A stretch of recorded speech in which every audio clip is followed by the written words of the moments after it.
राधा कृष्ण।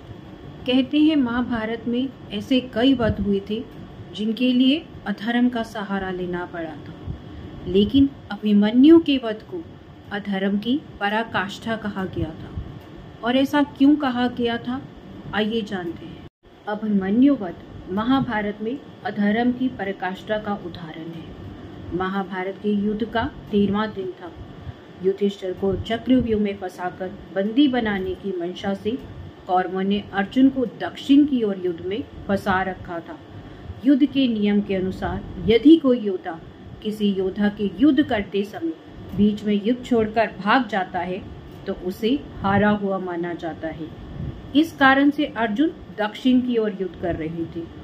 उसी समय गंभीरता को समझते हुए द्रोणाचार्य द्वारा चक्रव्यूह की रचना की गई। यह चक्रव्यूह पांडव सेना को अत्यधिक क्षति तथा युधिष्ठिर को बंदी बनाने के लिए किया गया था। चक्रव्यूह का दूसरा नाम पद्मव्यूह है और इसको भेदना अति गोपनीय है। युधिष्ठिर को चक्रव्यूह भेदना नहीं आता था और यदि वह उस चक्रव्यूह में फंस जाते और बंदी बन जाते तो सभी पांडव युद्ध हार जाते। महाभारत काल में चक्रव्यूह को भेदना और उससे बाहर निकलने का पूर्ण ज्ञान पूर्ण रूप से सिर्फ भगवान श्री कृष्ण, अर्जुन, द्रोणाचार्य और प्रद्युम्न को था। इसके अलावा केवल एक अभिमन्यु ही ऐसा था जिसे चक्रव्यूह में प्रवेश तो करना आता था किंतु उसे बाहर निकलना नहीं आता था।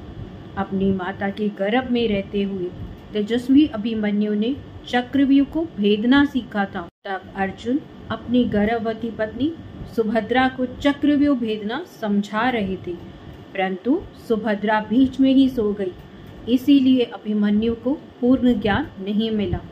चक्रव्यूह भेदना तो वह सीख गए परंतु बाहर निकलना नहीं सीख पाए।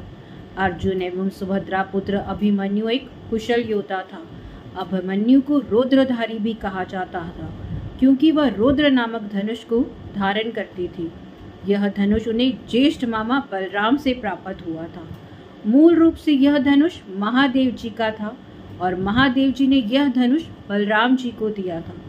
अपनी वीरता एवं दृढ़ता का परिचय देते हुए अभिमन्यु ने युधिष्ठिर से कहा कि आप मुझे चक्रव्यूह को भेदने की आज्ञा दें। पहले तो युधिष्ठिर माने नहीं, परंतु जब सबने उन्हें समझाया कि यदि आप गए तो धर्म युद्ध यहीं पर समाप्त हो जाएगा और अधर्म की जीत हो जाएगी, इस कारण अभिमन्यु व्यूह में घुसे। जयद्रथ ने व्यूह के द्वार बंद कर दिए। वहीं युधिष्ठिर, भीम, नकुल, सहदेव अपने ससुर द्रुपद के साथ चक्रव्यूह में घुसने का प्रयास करते रहे, परंतु सबका सब व्यर्थ गया। जब रुद्रधारी अभिमन्यु ने चक्रव्यूह को भेदना शुरू किया तो उन्होंने किसी की प्रतीक्षा नहीं की।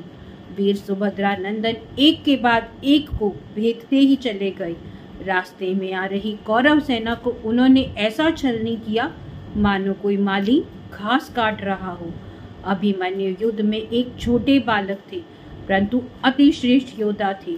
छठे घेरे को पार करते करते अभिमन्यु ने रुकमार्थ, प्रहलाद, लक्ष्मण, दुर्योधन के पुत्र और 6 परामर्शदाताओं, कर्ण के 7 पालक भाइयों और शल्य सहित कई योद्धाओं को मार डाला था।